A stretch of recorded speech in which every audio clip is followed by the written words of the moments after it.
¿Qué tal? Buenas tardes. Espero unos minutitos hasta que se terminen de conectar todos los que están. Ahí parece que ya están conectados. Bueno, buenas tardes a todos, a todas. Mi nombre es Silvina Coronelo. En el día de hoy vamos a compartir esta reunión dedicada a las ejecuciones fiscales en el ámbito de la Ciudad Autónoma de Buenos Aires. Ustedes ya vienen conversando de ejecuciones fiscales, vamos a volver a analizar las cuestiones básicas relacionadas con este juicio en el ámbito de la Ciudad de Buenos Aires.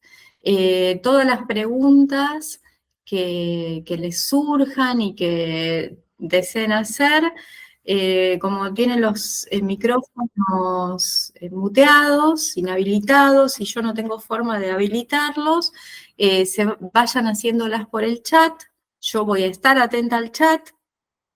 Si pueden encender la cámara, como tienen Florencia, Carlos, Karina, donde yo los puedo ver, puedo ir viendo si tienen algún gesto o algo que me indique que hay una pregunta en el chat.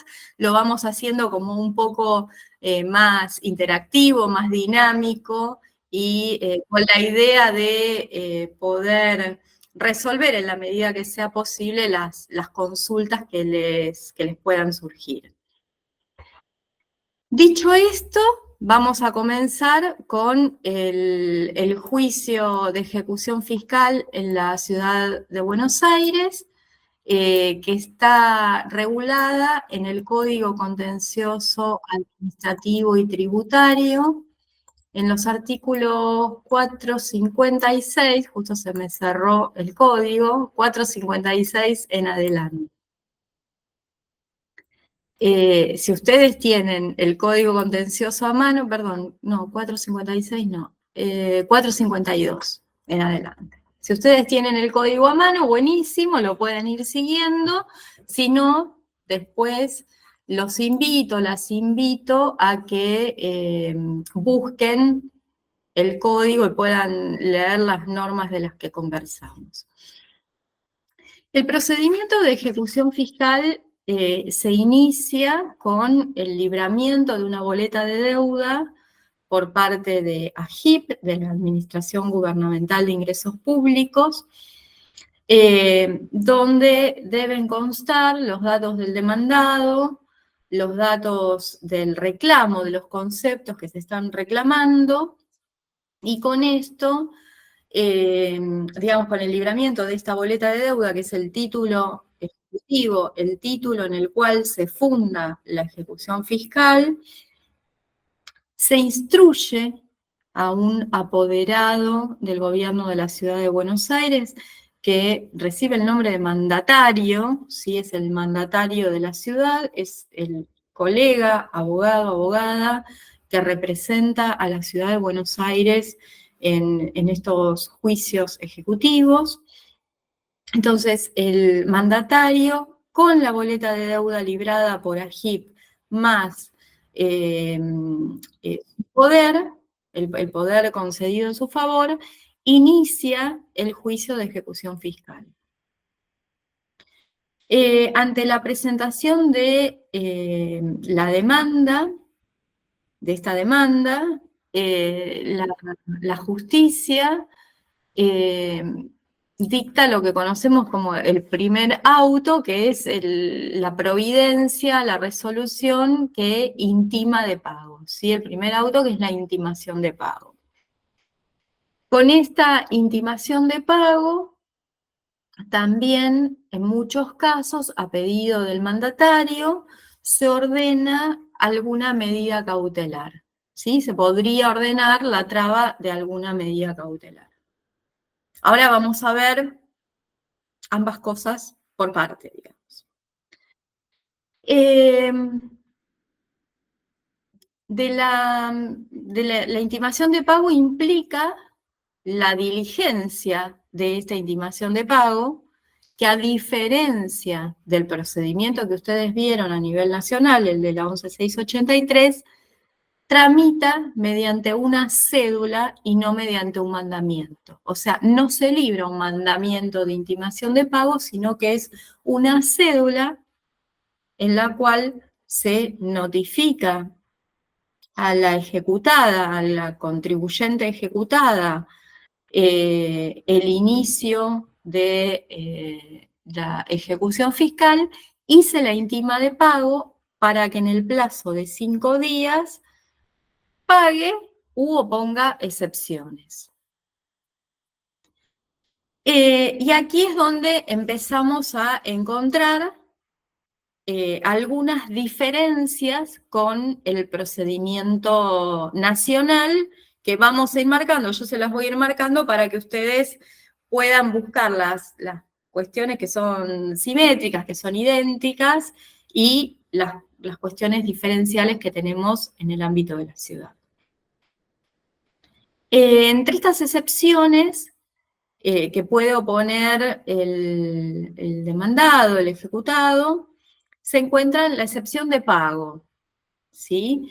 El pago está expresamente previsto, la excepción de pago está expresamente prevista en el código, y lo que exige esta excepción de pago tiene que ver con que exista un pago total y que esté debidamente documentado.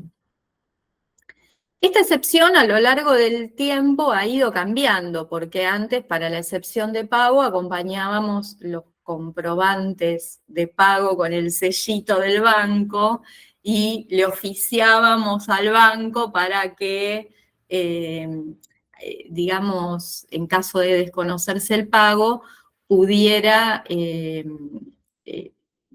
expedirse sobre la autenticidad de este sello.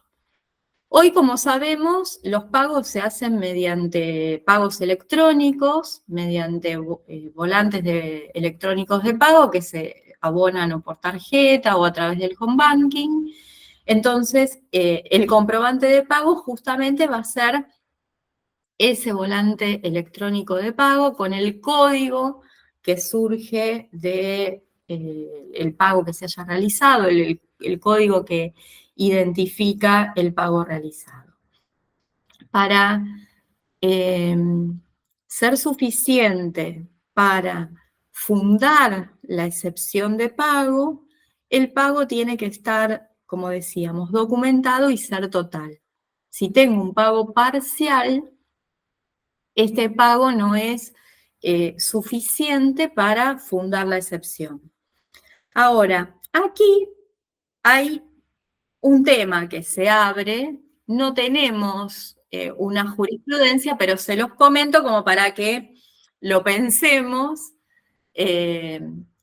porque tampoco hay jurisprudencia a nivel nacional. Si el pago, vieron que en la boleta de deuda, ahora vamos a explicar el detalle de cuáles son los conceptos o los datos que tienen que estar consignados en la boleta de deuda, pero podría ocurrir que en la misma boleta de deuda se consignen varios impuestos, varios periodos del mismo impuesto, de diferentes impuestos, digamos, no es que se libra una sola boleta de deuda, podría venir una boleta de deuda por impuesto inmobiliario y ABL, o sea, de lo que conocemos como ABL, 3 periodos de ABL, un periodo de ingresos brutos y un periodo de patente.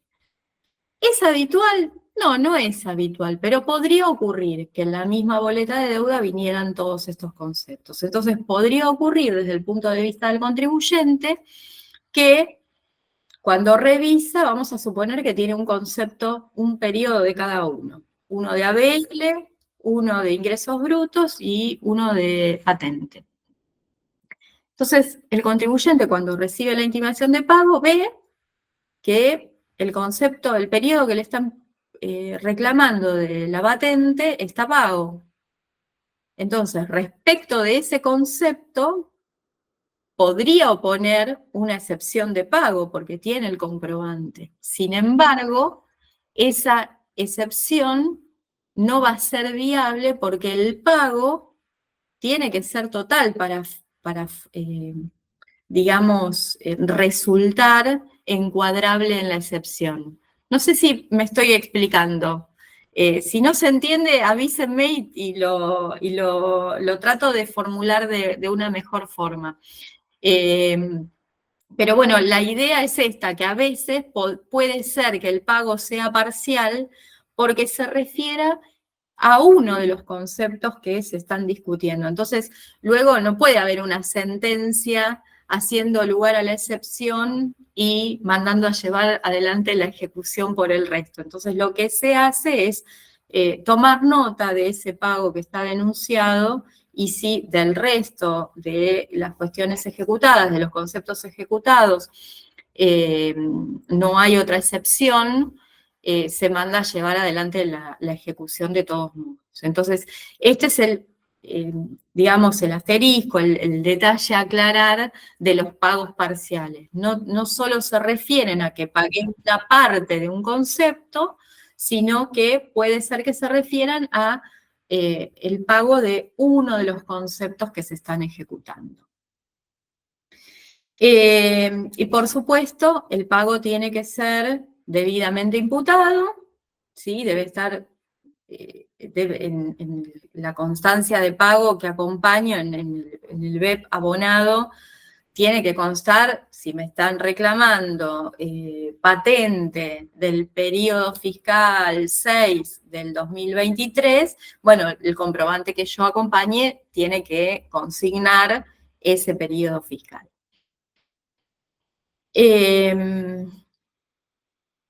Y tiene que ser previo al inicio de la ejecución. Hasta acá vamos bien.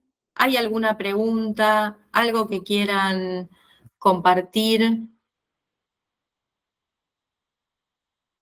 Seguimos entonces. Otra de las excepciones que se establecen o que se admiten en el Código Contencioso Administrativo y Tributario de la Ciudad, Ley 189 y modificatorias, es la excepción de espera. La excepción de espera, la característica que tiene es que son, digamos, los casos de las regularizaciones en moratorias, en planes de pagos, digamos, en todas aquellas situaciones en las cuales exista de parte del contribuyente un compromiso a regularizar y de parte de la administración tributaria, o sea, de parte del fisco, una conformidad con ese plazo adicional, ese régimen específico, ¿sí? Que se dé en el contexto de una moratoria, por supuesto, pero un régimen específico que se le admita para realizar ese pago. Entonces, supongamos que a mí me reclaman, no sé, todas las patentes del año 2023, todas las cuotas de patentes. Entonces, en ese caso, voy a la JIP y adhiero a un plan de pagos de 12 cuotas de esas 6 patentes. Entonces, si a mí me reclama, a ver, la idea de la espera es que el contribuyente en algún punto reconoció esta deuda y le pidió a la administración tributaria que le dé un plazo para pagar. Entonces hay un compromiso de parte de la administración tributaria en decir, bueno, te di un plazo para pagar, mientras tanto no te voy a ejecutar mientras cumplas con ese acuerdo, digamos, que es el acogimiento o adhesión a una moratoria. La espera para fundar la excepción tiene que estar debidamente documentada también, es decir, tengo que acreditarla con el plan, ¿sí? Puedo acompañar un PDF del plan de pagos que haya gestionado, pero no me alcanza solo con esto, sino que además del plan de pagos, tengo que acompañar las constancias de que estoy cumpliendo con ese plan de pagos, es decir, las constancias de cumplimiento de las distintas cuotas de ese plan. Es decir, lo que yo tengo que acreditar es que ese plan esté vigente, que no haya caducado. Si el plan caducó, la excepción no va a ser válida, porque la caducidad del plan implica que, en general, renace la obligación regularizada en el plan. Sí, depende del plan, habría que ver exactamente qué dice el plan, pero en una hipótesis general, estaría renaciendo la obligación, con lo cual, en principio, pareciera que la ejecución, si me caducó el plan, podría llegar a ser viable, procedente. Entonces, para fundar una excepción de espera documentada, que es el inciso B del artículo 453, necesito acreditar, acompañar el acogimiento al plan y el detalle de las distintas cuotas que llevo cumplidas para demostrar que ese plan está vigente. Tengo una pregunta en el chat, denme un minuto que abro el chat para leer, a ver si dice Gustavo Agüero. Una pregunta, ¿para litigar en el contencioso administrativo de acá necesito inscribirme en el portal? Sí, en el portal de consulta, sí. Hay que inscribirse como letrado, hay que registrar la firma y algunas otras cuestiones operativas, digamos, para litigar en todo el fuero. Entonces, si caduca el plan, dice Emiliano Azcárate, creo que nos conocemos, ¿no, Emiliano? Buenas tardes. Entonces, si caduca el plan de pago, ¿se toma como pago parcial lo pagado con anterioridad? Sí, sí. Bueno, eso no lo aclaré. Sí, está bueno que lo preguntes. Sí, no significa que nos van, lo que yo voy a hacer es informar que en esta hipótesis que habíamos planteado, supongamos que me caducó a los 6 meses, o sea que tengo 6 cuotas de ese plan pagas. Entonces yo voy a informar que hay pagos parciales y se van a descontar del total que se está ejecutando. Yo lo que no puedo es fundar una excepción con un plan caduco, pero sí que tengan en cuenta los pagos que realicé.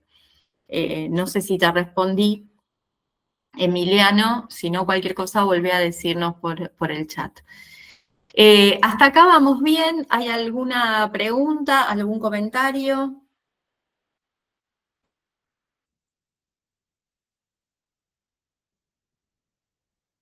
Tomo un segundo la pregunta que hizo Gustavo Agüero. Bárbaro, bárbaro.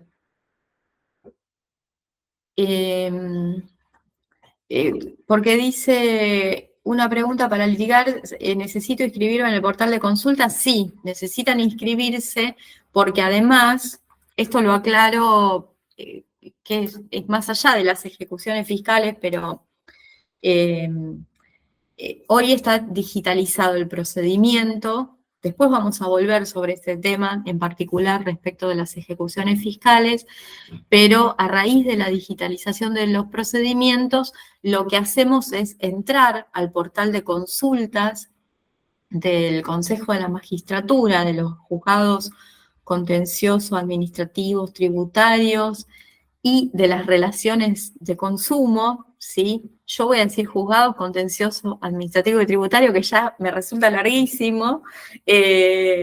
Ustedes piensen que me estoy refiriendo a completo, digamos, al fuero completo que fue ampliado hace hace un par de años, para litigar, decía, ante el fuero contencioso administrativo y tributario de la ciudad, necesitamos registrarnos en ese portal y nos dan un token, que no es un token físico. Si alguien litiga en provincia nos dan un token físico. En el caso de la ciudad no, pero sí un un procedimiento, ¿sí?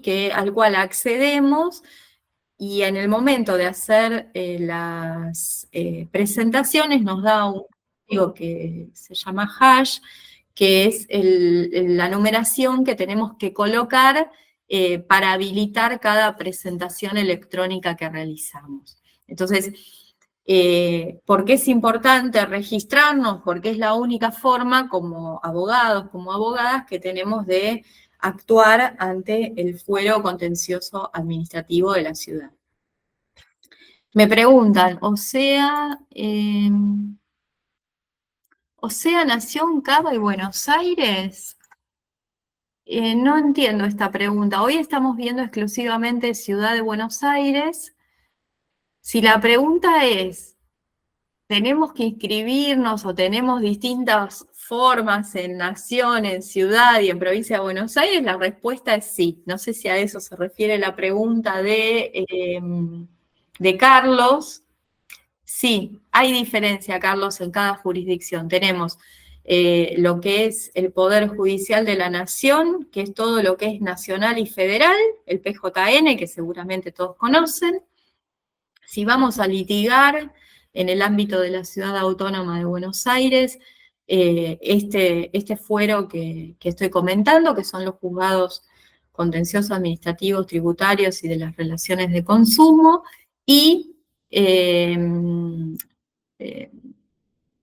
para, ay, no me sale el nombre, está la justicia, que es como la justicia de faltas, tiene otro nombre que no me sale, que ya me va a salir, que es todo del ámbito de la ciudad, y en provincia de Buenos Aires tendremos que tener matrícula de provincia de Buenos Aires, de alguno de los colegios, de los colegios provinciales, y contar con el dispositivo que se conoce como token para litigar en la provincia.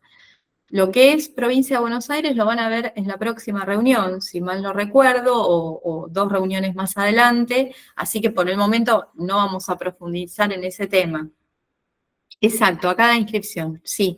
Excepto que yo vaya a litigar a la provincia contra FIP. Si yo voy a litigar a la provincia contra FIP, voy al fuero federal, no necesito inscripción. ¿Sí? Pero, ocurre cada jurisdicción local, es individual o es independiente, por llamarlo de alguna manera que no confunda, de la jurisdicción federal.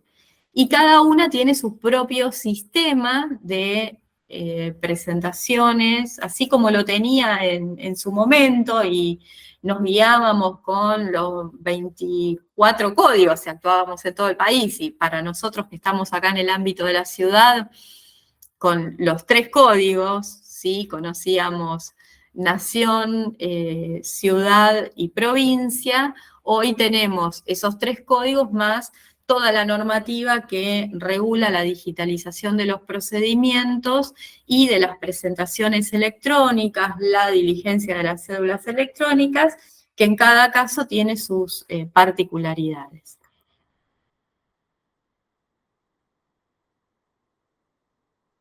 En caso de AFIP, para ir a litigar al interior del país necesitan matrícula federal.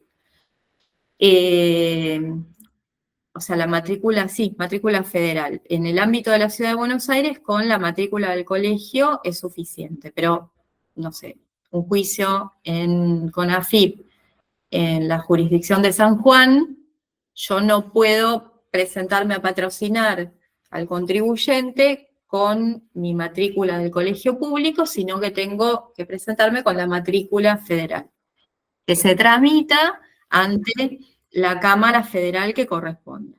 Esto ya es Gracias. Bueno, buenísimo que se entendió. Es algo como más de litigio, que excede un poco la ejecución fiscal, pero ya que lo preguntan, está bueno compartirlo. Me había quedado en la espera, ¿no? En la espera documentada. Otra de las excepciones es la excepción de litispendencia. Y acá lo primero que les puedo decir es que es una otra diferencia que se da con la ley 11.683, toda vez que la ley 11.683 no habla de litispendencia. Entonces, vemos cómo el Código Contencioso Administrativo y Tributario trae, ¿sí?, consagra expresamente esta excepción que no tiene tanto que ver con la materia tributaria propiamente dicha, sino que es más bien una excepción general que se aplica al caso de la ejecución fiscal. O sea, la litispendencia exactamente como la conocemos, ¿sí? Litispendencia, que exista identidad de sujetos y de objeto para fundar esta excepción. Tendría que haber otra ejecución fiscal eh, por los mismos conceptos, los mismos periodos, lo cual de vuelta con la digitalización es más complicado. Hace, no sé, 20 años, cuando recién comenzó el fuero, no tiene algo de 20 años, 25, no mucho más, todavía no había tanta digitalización, entonces había un montón de cosas que podían pasar porque se entregara la misma boleta de deuda a dos personas, a dos mandatarios y demás. Pero hoy es más complicado que pase eso al haber como un seguimiento un poco más, digamos, sistémico. Vamos bien, estaba viendo si hay alguna pregunta.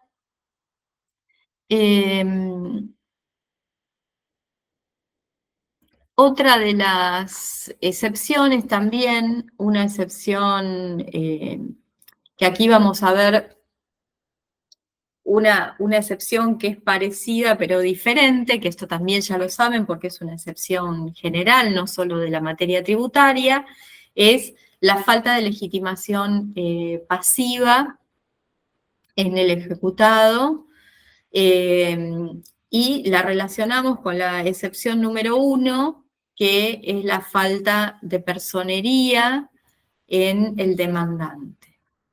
A ver, son dos cosas distintas, pero las vamos a dar en conjunto porque me salté la primera.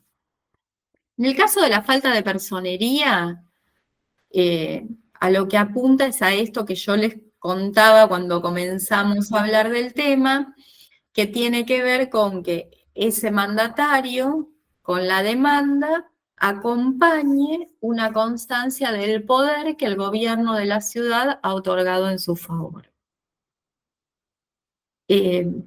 No sé, ahora hace bastante que no recibo una intimación de pago, o sea, en este último tiempo no he recibido clientes que tengan este tema, pero en una época acompañaban unos poderes con un interlineado muy juntito y una letra muy chiquitita, que era el poder donde el gobierno de la ciudad le daba poder a, no sé, 50 mandatarios distintos, marcando el nombre de él en el mejor de los, o de ella en el mejor de los casos. Entonces, nuestra tarea al recibir el mandamiento era justamente chequear que no existiera una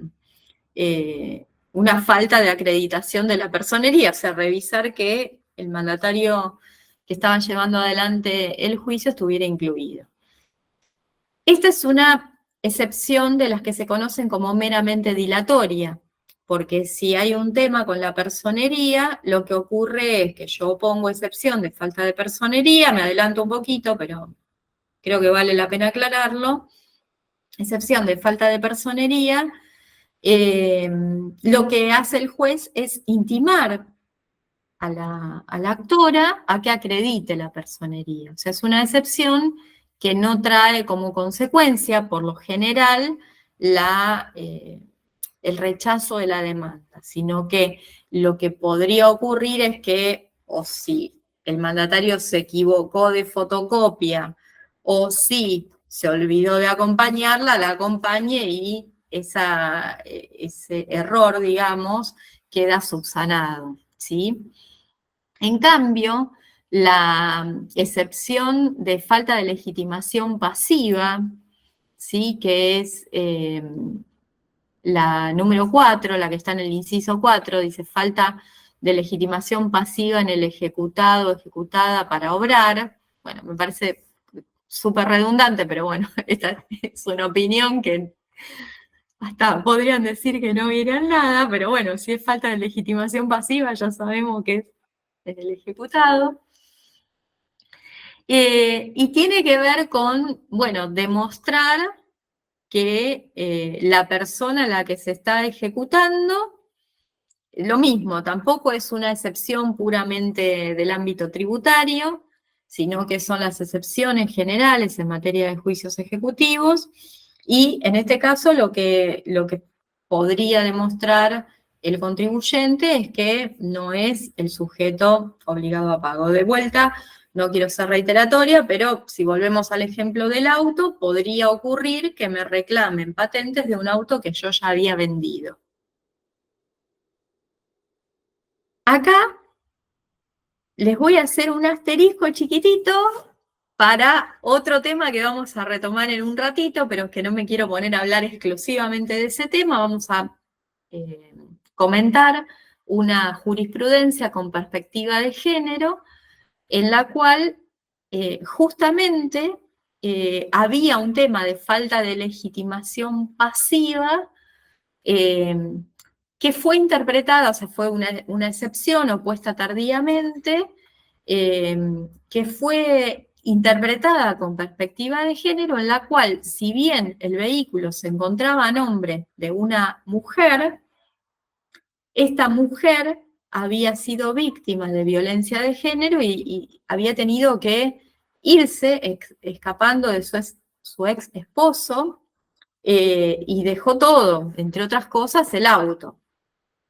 Entonces se demostró, esto después lo vamos a profundizar un poco con prueba fehaciente, que no era, digamos, que la persona que se estaba demandando no era la legitimada pasiva, porque si bien registralmente el auto seguía a nombre de esta persona, de la mujer de la que les estoy hablando, no tenía el dominio de ese auto y no había podido hacer todos los trámites necesarios para, digamos, cambiar la titularidad registral.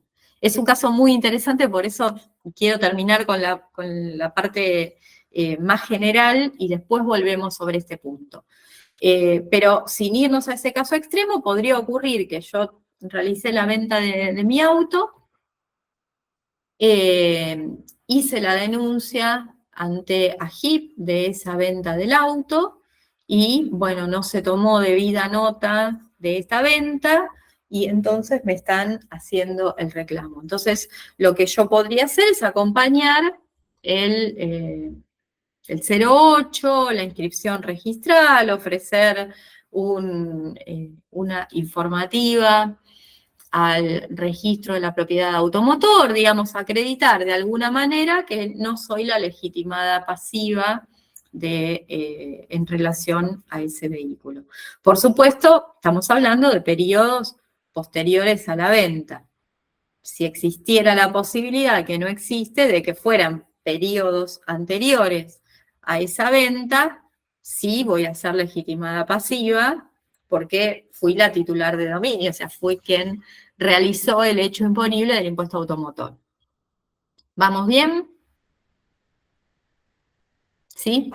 ¿Hay alguna duda, alguna pregunta, algún comentario que quieran hacer?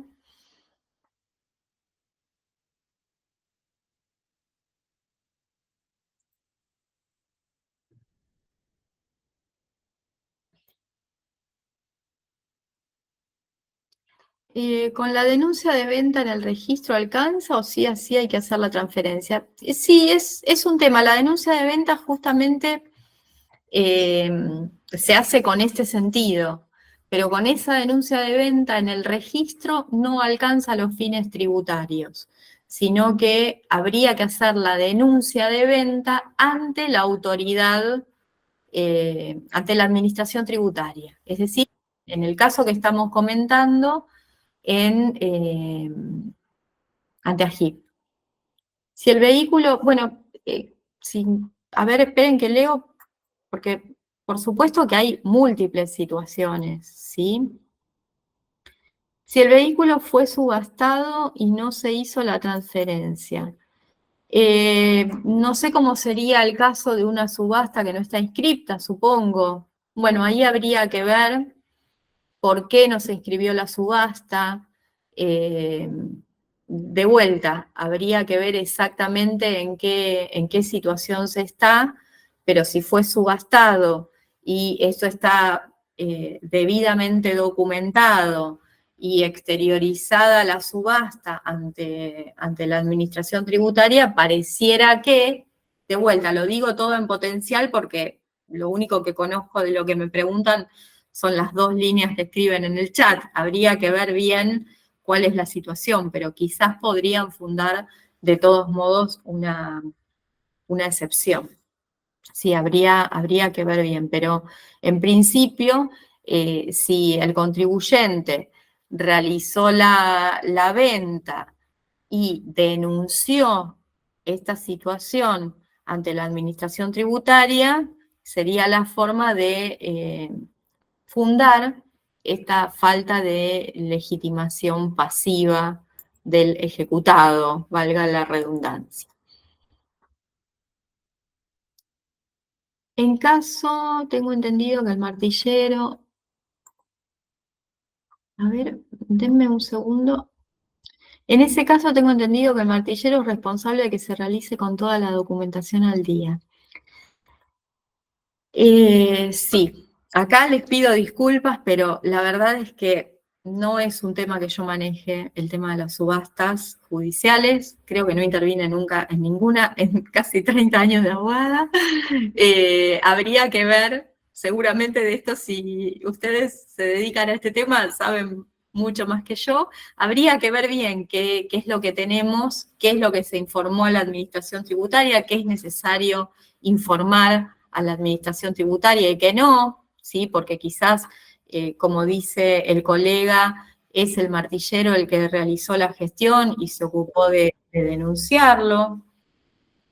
Cuando compré así me lo realizaron con todo pagado. Claro, lo que suele ocurrir con el tema de las subastas es que para subastar se liberan las deudas anteriores, ¿sí? Entonces, es un tema que habría que verlo bien, me parece que ni siquiera habría que reclamarlo porque se liberan, me refiero a que se pagan, hay que cancelar, hay como un libre deuda de los periodos anteriores a la subasta.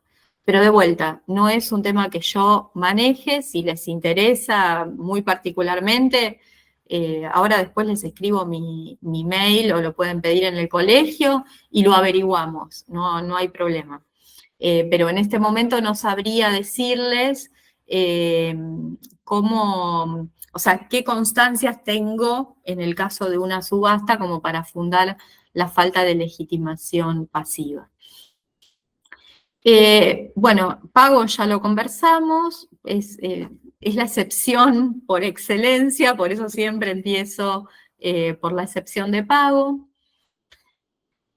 Falsedad, la sexta es falsedad o inhabilidad de título basada exclusivamente en los vicios de forma de la boleta de deuda.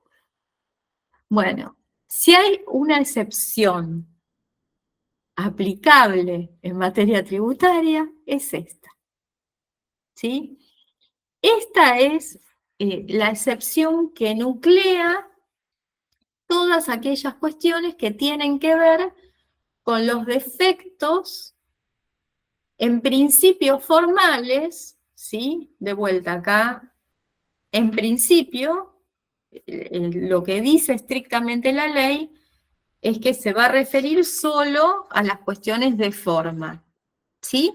Pero vamos a ver que esta inhabilidad de título también puede estar dada por cuestiones que tienen que ver más con la sustancia, con la esencia de la deuda que se está ejecutando. Ahora me voy a explicar. Vamos a lo que dice la ley y vamos a la excepción ampliada por la jurisprudencia. La ley nos habla de efectos formales de la boleta de deuda.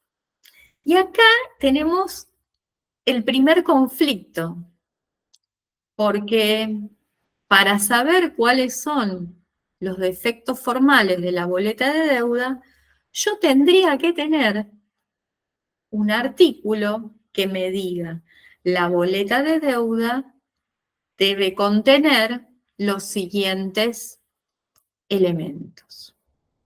2 puntos, concepto, periodo fiscal, persona ejecutada, digamos, sujeto pasivo que se está ejecutando, la causal por la que se lo está ejecutando, digamos, el monto, los distintos elementos que a mí me permitan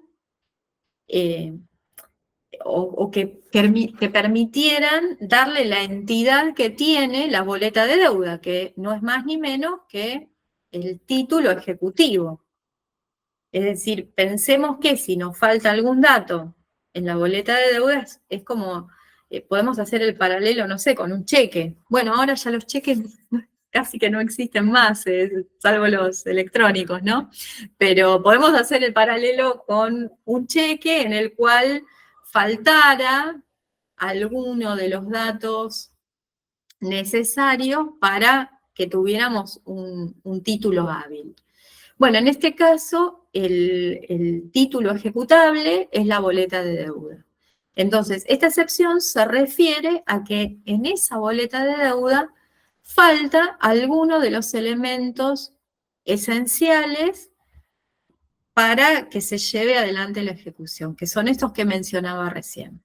Entonces, de acá o de alguna otra norma, ¿sí?, que no existe, tendríamos que tener cuáles son esos elementos esenciales. Esto fue un problema no solo a nivel Ciudad de Buenos Aires, sino que es un problema que también se dio en el procedimiento de la Ley 11.683, en la ejecución fiscal de la Ley 11.683, hasta el 2017. En la reforma del 2017 se incorpora, no sumamente claro como nos gustaría para estar tranquilos, pero se incorpora cuáles son esos requisitos que debe tener la boleta de deuda. Pero hasta ese momento, ni el Código de la Ciudad, ni tampoco la Ley 11.683, tenían consignado cuáles eran estos requisitos. Sí lo había hecho el Tribunal Superior de Justicia de la Ciudad de Buenos Aires en una causa Papa Econounou del 17 de agosto del año 2011, en la cual justamente lo que señaló el tribunal era que la excepción de inhabilidad de título por defectos formales de la boleta de deuda era válida en la medida que esta boleta de deuda no cumpliera con los requisitos esenciales. Y que esos requisitos esenciales tenían que ser aquellos que sirvieran para individualizar, el objeto, ¿sí?, qué es lo que se estaba ejecutando, el monto que se estaba ejecutando y el sujeto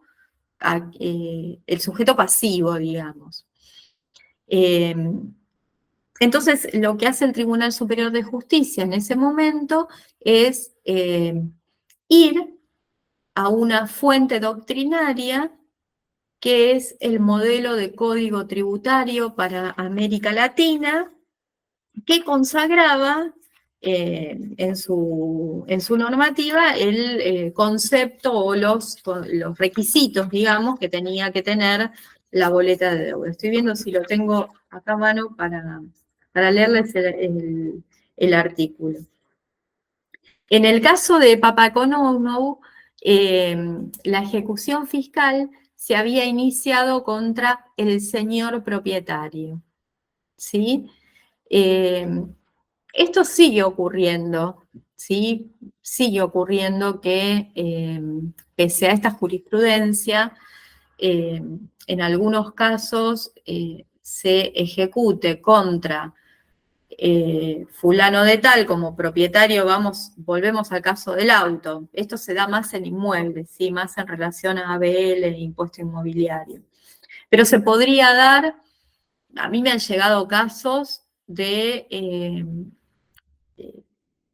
consignando, no señor propietario, sí señor titular del plan caduco, o sea, como que la persona que generó un plan de pagos y caducó, y bueno, entonces demando así ampliamente, sin individualizar a una persona determinada, sino con esta característica general. Y el caso del señor propietario es como que le da como más amplitud, es decir, demando al titular registral o al señor propietario. Y entonces con eso queda, entre comillas, quedaría, desde el punto de vista del ejecutante, purgado cualquier tema, porque bueno, yo puse señor propietario, si te consideras que encuadras como señor propietario, presentate a defenderte. Entonces, lo que dice, lo que pasa en este caso es que este señor propietario se presenta, esta persona, Papaconounou, tiene un apellido un poco difícil, y dice que no es el propietario del inmueble en cuestión, y entonces lo que hace el mandatario es enderezar la demanda en ese momento ante la presentación de la excepción. Entonces, el punto es este: ¿en qué momento el ejecutante, la ejecutante, en este caso el gobierno de la ciudad, debe,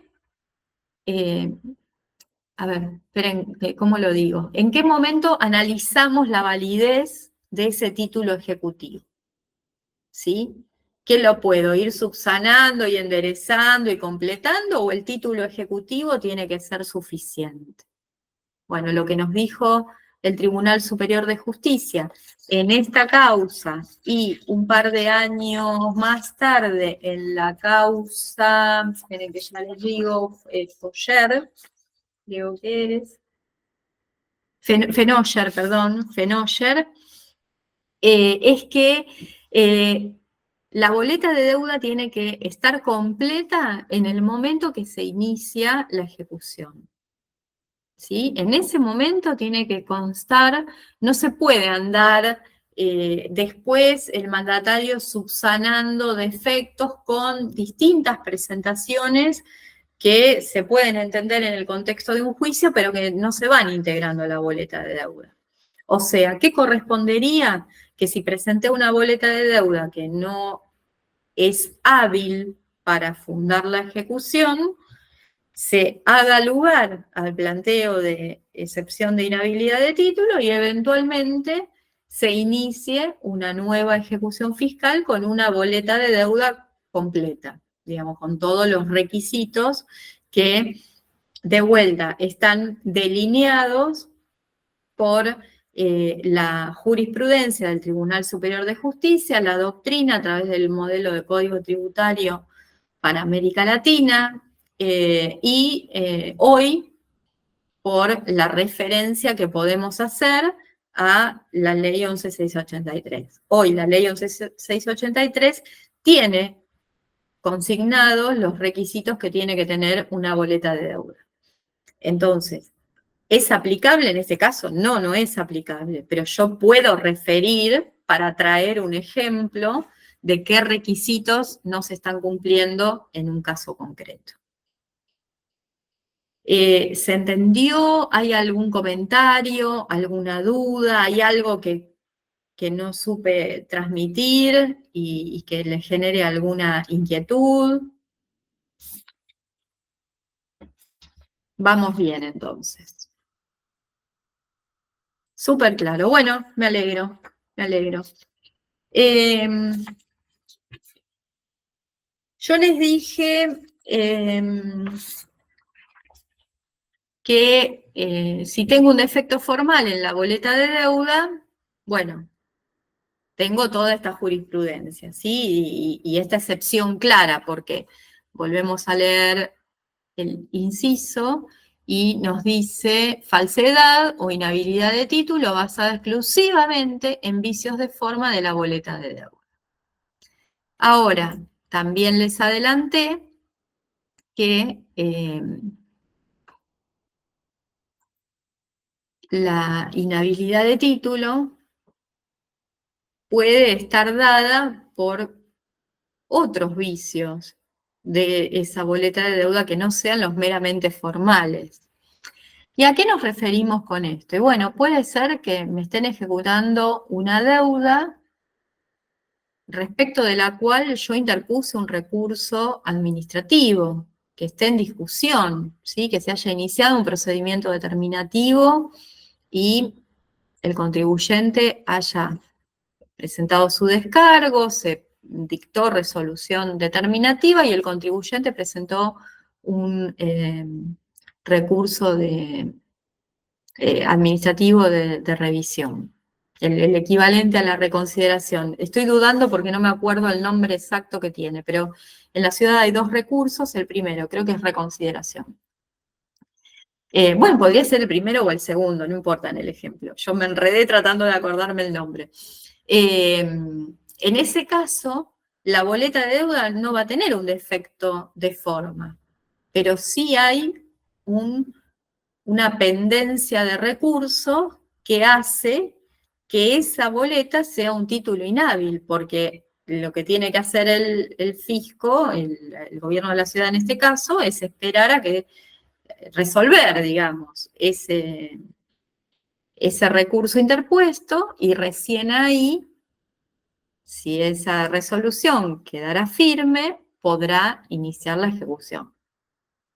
Entonces, se dan, este es uno de los ejemplos que podría ocurrir en los cuales la excepción de inhabilidad de título no va a ser solamente por una cuestión de un defecto formal, sino que va a la sustancia, va a la esencia del concepto que se está ejecutando el que se está incluyendo en esa boleta de deuda. ¿Hay algún comentario, algo que quieran compartir, que quieran que se aclare?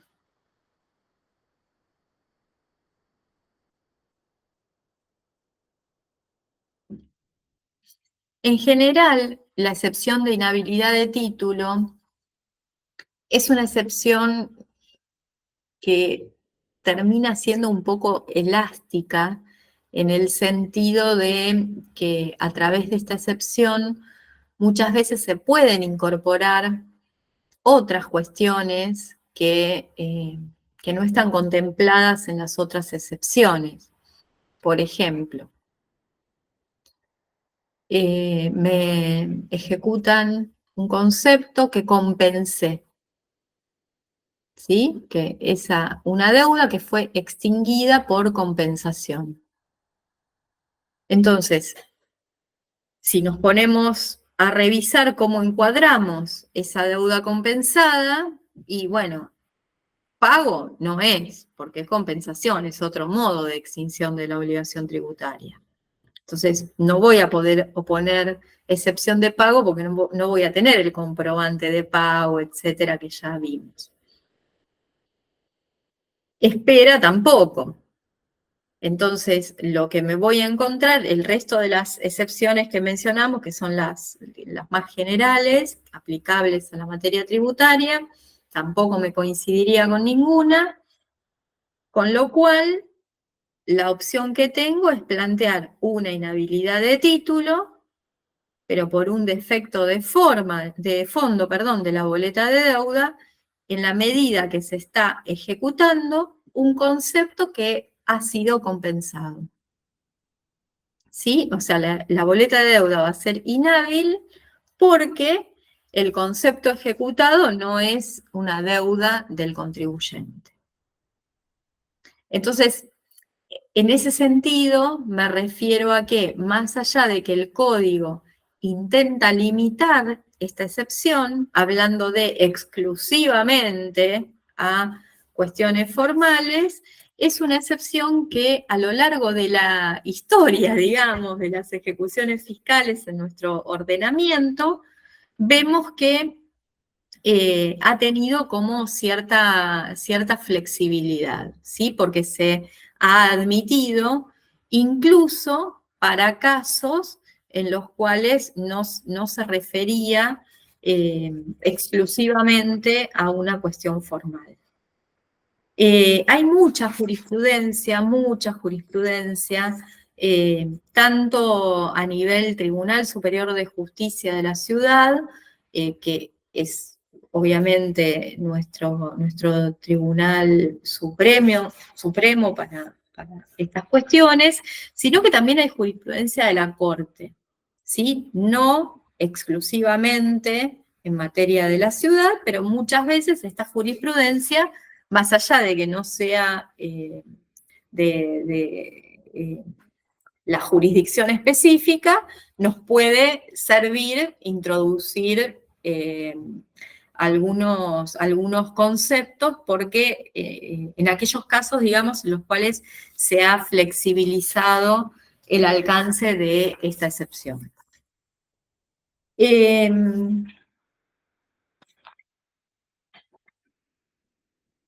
Seguimos, que no nos queda poco, porque viene prescripción, sí. Prescripción es prescripción, muy complejo. Prescripción, para hablar de prescripción en materia tributaria, a ver, déjenme que mire un segundo. El artículo, perdón, el inciso 7 del artículo solo dice prescripción. Pero no es ni más ni menos que prescripción. Voy a tratar de ser lo más breve posible porque sé que no es el tema exclusivo de la clase de hoy, pero es un tema complejo. La prescripción en materia tributaria local tiene una particularidad, que es, ustedes saben que, primero les cuento cómo es a nivel nacional, que seguro ya lo vieron y lo recuerdan, pero lo repaso 2 segundos, porque nos sirve para entender cómo es después el despliegue o el desarrollo del abordaje de la prescripción por los códigos locales. A nivel nacional, ustedes saben que la ley 11.683, cuando en los artículos 56 y siguientes regula el instituto de la prescripción, regula que para los sujetos que estén inscriptos la prescripción es de 5 años y establece una forma particular de conteo, que es contar el plazo de prescripción a partir del 1 de enero del año siguiente al del vencimiento de la obligación. Esto hace que impuesto a las ganancias, periodo fiscal 2022, el vencimiento de la obligación es alrededor de abril, mayo, depende, ya no tenemos un vencimiento muy cierto, pero bueno, más o menos a mitad del año siguiente. Entonces tenemos vencimiento de la obligación en mayo del 23, la prescripción se comienza a contar a partir del 1 de enero del 2024, el plazo de prescripción. Eso es a nivel nacional. ¿Se aplica acá? No, no se aplica, porque acá tengo que ver qué prescripción aplico. Entonces, ahí es donde viene una discusión constitucional relacionada con el tema de la prescripción. ¿Y por qué viene una discusión constitucional? Porque parte de la doctrina considera que, entre otros institutos, el Instituto de la Prescripción está reglado en el Código Civil y por ende, hoy Código Civil y Comercial, y por ende, siguiendo esta postura, que es la postura privatista, los poderes locales, de acuerdo al artículo 75, inciso 12 de la Constitución Nacional, que recordemos es el artículo que faculta al Congreso de la Nación a regular todo lo que tiene que ver con los códigos de fondo, al dictado de los códigos de fondo. Entonces, esta tesis dice, bueno, en realidad las provincias le delegaron a la Nación, al Congreso de la Nación, el dictado de los códigos de fondo y por ende le corresponde todo lo que le corresponde después a la provincia aceptar la regulación, o sea, no puede apartarse de la regulación que el código de fondo realice de los distintos institutos, ¿sí? Entre ellos el Instituto de la Prescripción. Pero acá podemos hablar de responsabilidad solidaria, de el condominio, digamos, hay un montón de institutos que regulan los códigos de fondo y para esta tesis, de vuelta, la tesis privatista, las jurisdicciones provinciales, entre las cuales incorporamos a la Ciudad de Buenos Aires, ¿no? Esto no lo aclaré, pero le es extensible a la Ciudad de Buenos Aires. Entonces, lo que está regulado en el Código de Fondo debe ser respetado por las jurisdicciones locales. Frente a esta postura, se encuentra la tesis publicista. ¿Qué nos dice la tesis publicista? Que a raíz de la autonomía de las jurisdicciones provinciales, más la autonomía del derecho tributario, que implica que el derecho tributario tiene sus propios institutos que le permiten, por ejemplo, a nivel nacional, regular la prescripción de una manera distinta a la que lo hace el Código Civil y Comercial. Entonces, a raíz de esa autonomía de las jurisdicciones provinciales, a raíz de la autonomía del derecho tributario, cada jurisdicción puede regular los tributos desde las causales digamos, de los hechos imponibles, digamos, del nacimiento de las obligaciones tributarias, hasta la extinción de estas obligaciones tributarias, entre las cuales podríamos consignar la prescripción, aclarando que no es que extingue la obligación tributaria, sino que lo que extingue es el derecho a reclamar esa obligación tributaria. Entonces, esta otra tesis que se enfrenta a la tesis privatista es la tesis publicista. La tesis privatista, previo al 2015, fue la sostenida por la Corte Suprema de Justicia de la Nación, entre otras causas en la causa Filcrosa, pero una de las primeras causas en las cuales sentó este principio de la prevalencia de los códigos de fondo por sobre la normativa local fue la causa Filcrosa con Municipalidad de Avellaneda,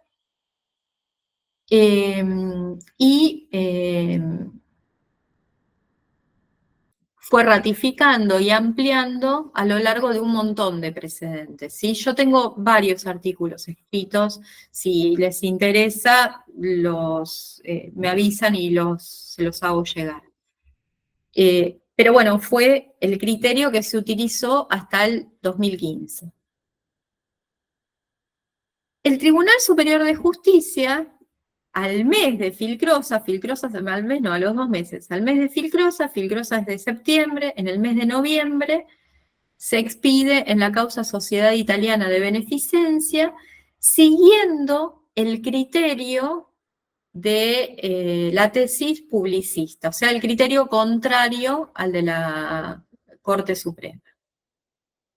Entonces, esta situación se mantuvo durante varios años hasta que llegó a la Corte otra causa de la Ciudad de Buenos Aires, que no era Filcrosa, porque Filcrosa quedó firme, que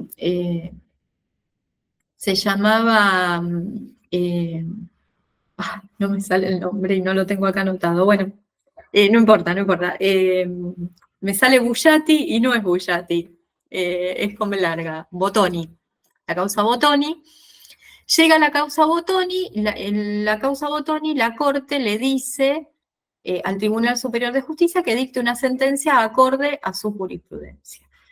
Luego cambia el Código Civil, ¿sí? Comienza a regir el Código Civil y Comercial de la Nación, en el cual, en el artículo 2532, se incorpora un párrafo que dice que la prescripción de los tributos locales será regulada por los poderes locales. Para quienes adherimos a la primera de las posturas, este reenvío que hace el Código Civil y Comercial es inconstitucional, porque la constitucionalidad está dada por la cláusula constitucional, perdón la redundancia, y no por una norma legal. Lo cierto es que la Ciudad de Buenos Aires de inmediato comenzó o sea, dijo, ¿vieron que yo dije que se aplicaba la normativa local? Y a través de un fallo, Fornaguera-Sempe comenzó a, digamos, respaldar esa postura publicista que tenía. Hoy no tenemos un fallo de Corte Nacional que dirima esta cuestión. Es decir, es un tema que todavía no llegó a la Corte, ni en el caso de la Ciudad de Buenos Aires, ni en ningún otro caso de tributación local, con lo cual no sabemos si la Corte va a respaldar este reenvío que hace el Código Civil y Comercial o va a declarar la inconstitucionalidad. Lo cierto es que es altamente conflictivo el tema de la prescripción porque, por ejemplo, ingresos brutos tiene, sí, 2532, 2532 es el artículo del código. Es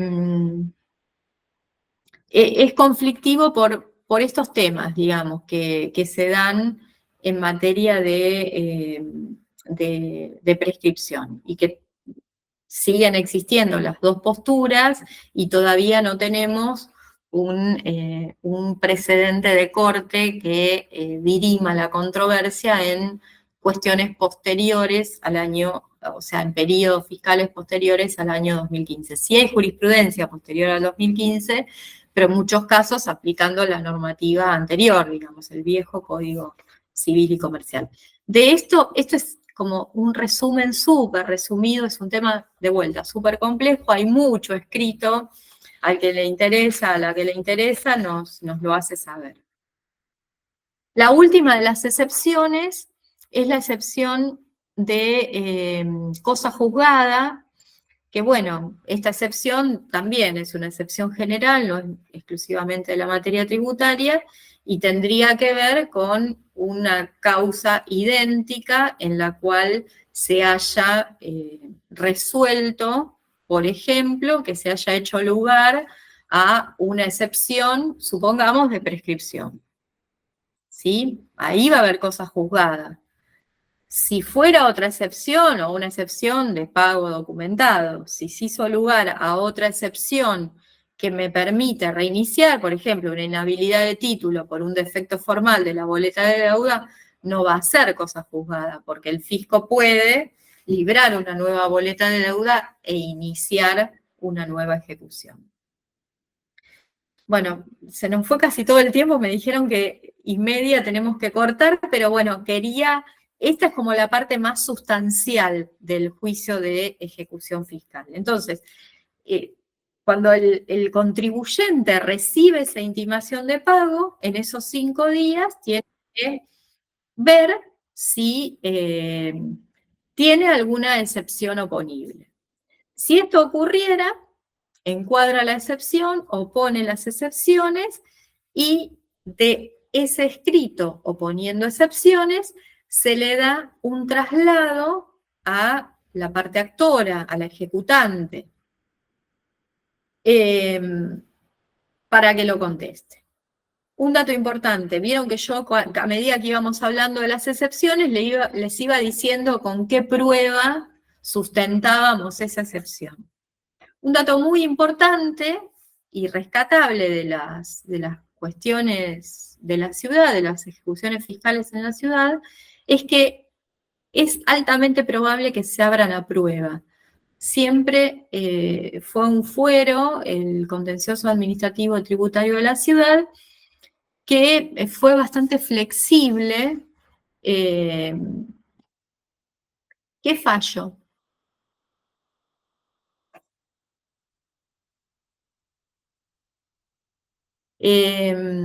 Entonces, ahora contesto esa pregunta. Les decía que la justicia de la ciudad siempre ha sido bastante flexible y en los casos que había ofrecimiento de prueba, abre a prueba. Sí, esto lo aclaro porque en la justicia federal es mucho más difícil lograr una apertura a prueba.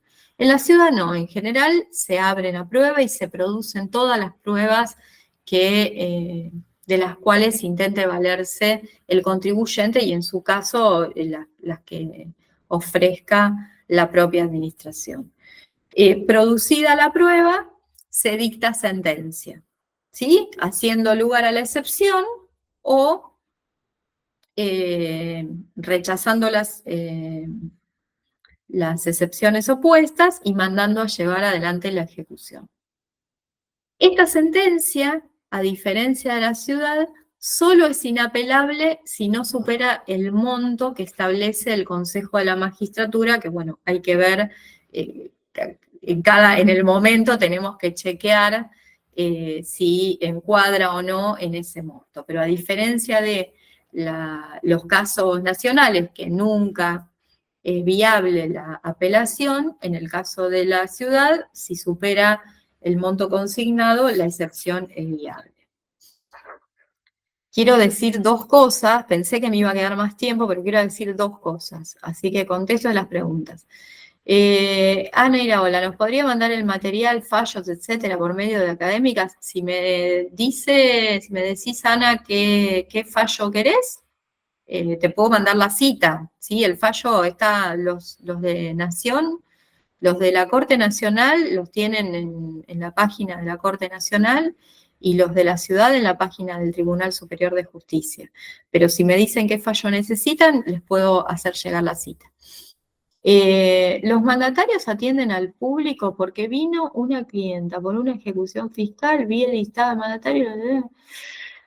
Sí, en general atienden al público. De hecho, mi última experiencia con un mandatario, que no fue hace mucho tiempo, me atendió por mail, está bien, mi clienta quería pagar, digamos, era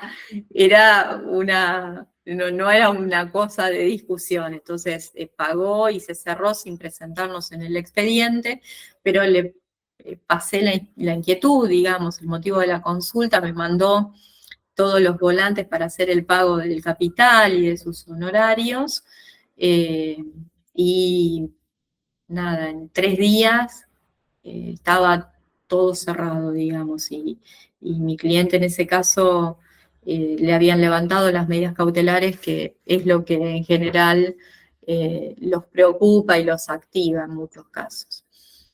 Sí, deberían tener una oficina de atención que en general viene consignada en la ejecución, en la cédula de la ejecución viene consignado los datos del mandatario, y si ustedes entran en la página de consultas públicas de la justicia de la ciudad, cuando van letrados intervinientes, ahí también tienen los datos de los letrados si es que no está consignado en la demanda. En general están, y en general hay respuesta, ¿sí? ¿Puede haber excepciones? Sí, puede haber, pero en mi experiencia es como que hay cierta...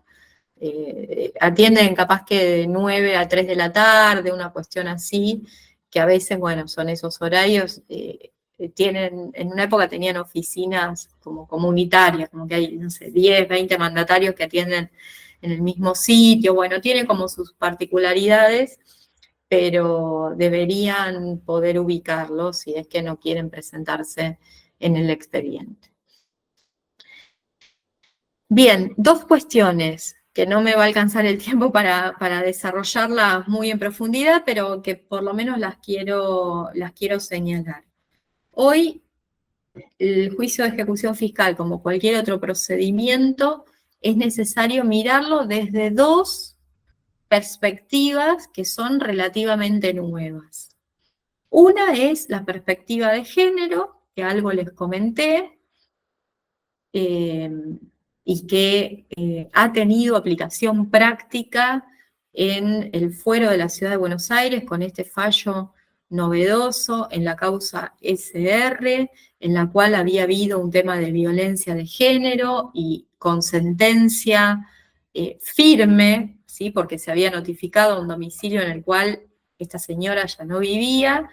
Se tuvo en consideración la defensa realizada con perspectiva de género y la jueza interviniente toma esa defensa.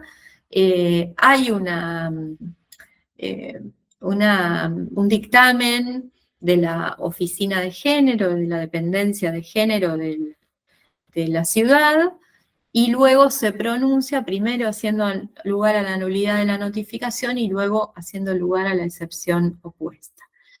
Y esa sentencia, lo chequeé hace un ratito, por las dudas que hubiera habido algo, por un tema de monto, quedó firme. O sea, el gobierno de la ciudad apeló la sentencia y de todos modos quedó firme. Entonces, ese es un primer tema. ¿Siempre es aplicable la cuestión de género? Y no, claramente no. ¿Sí? Pero bueno, puede haber casos como este que nos toque alguna situación en la cual haya que mirar el caso con esta perspectiva. La otra perspectiva, otro, que es más que perspectiva, son paradigmas que hoy han modificado, digamos, algunas cuestiones que ya venían asentadas durante tantos años, es el paradigma de las tecnologías, de la información, de la comunicación, y hoy la inteligencia artificial. ¿Sí? No me va a alcanzar mucho más el tiempo para decirles que hay todo un tema con las notificaciones electrónicas, hay mucha confusión con el tema de las diligencias de las notificaciones electrónicas, cuándo queda notificado, cuándo no queda notificado. Algunas cuestiones aplicables a las ejecuciones fiscales y otras que son más generales, que las comento de todos modos. Entonces, tengan en cuenta todas estas normas, ¿sí? Así como decíamos, bueno, ¿dónde me tengo que inscribir y demás? El mismo ejercicio tenemos que hacer revisando la normativa en el caso de la digitalización de las causas. Sobre todo en cuanto a notificaciones, en cuanto a plazos, en cuanto a cuándo se considera notificada una resolución, porque hay mucha confusión aún, ¿sí? Si bien estamos mejor que hace 3 años atrás, sigue habiendo cuestiones bastante controvertidas. Eso es en cuanto a la digitalización del proceso. Y por otro lado tenemos la implementación de inteligencia artificial por parte de los juzgados contenciosos administrativos y tributarios de la ciudad, en la cual, no sé si están al tanto, pero hay varios juzgados que están haciendo pruebas piloto con un sistema que se llama, o con una inteligencia artificial que se llama MIA, motor de inteligencia artificial, aplicado por la ciudad, donde cada juzgado adaptó ese sistema y le indicó digamos, lo cargó con proveídos y resoluciones que son muy básicas en el juicio de ejecución fiscal.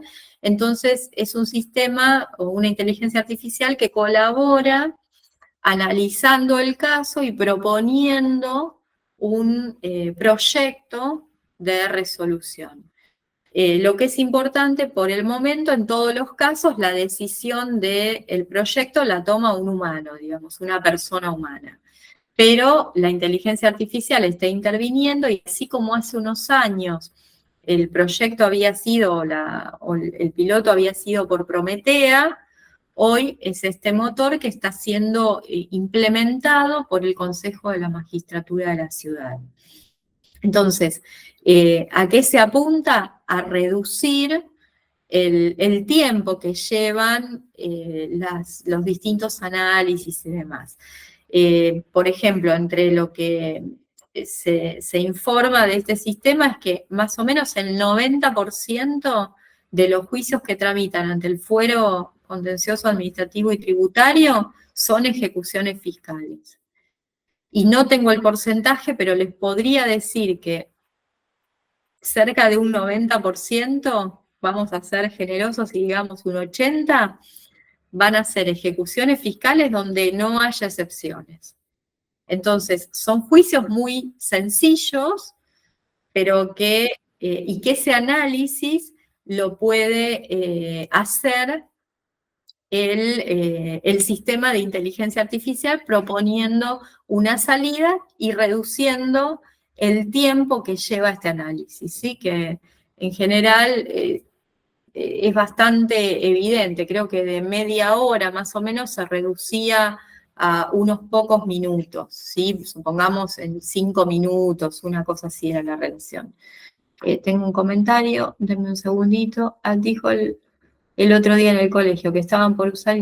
Sí, bueno, pero ese es otro tema. La implementación en el caso de AGIP es otro tema relacionado con los recursos y es independiente de la inteligencia artificial que se usa aquí en los tribunales de justicia. ¿Preguntas, comentarios que quieran hacer?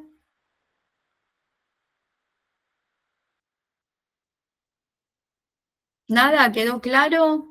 ¿No hay ninguna duda?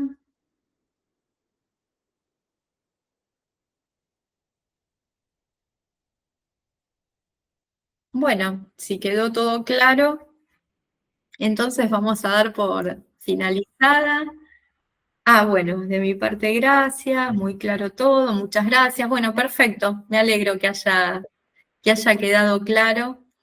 Eh, y bueno, y nos vemos en el próximo martes con la próxima reunión sobre ese tema. Hay una mano levantada, perdón.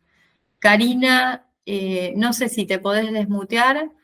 Yo no tengo forma de desmutearte, pero si no podés escribirlo por el chat, la duda que tengas, la esperamos.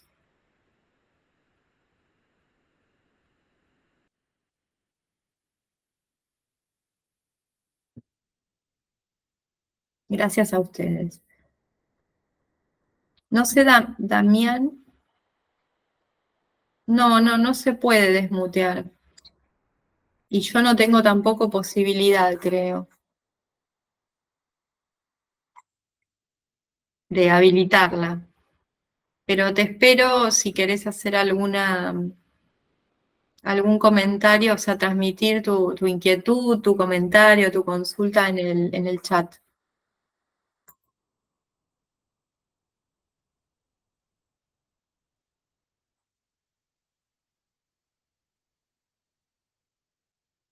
Espero que no se corte.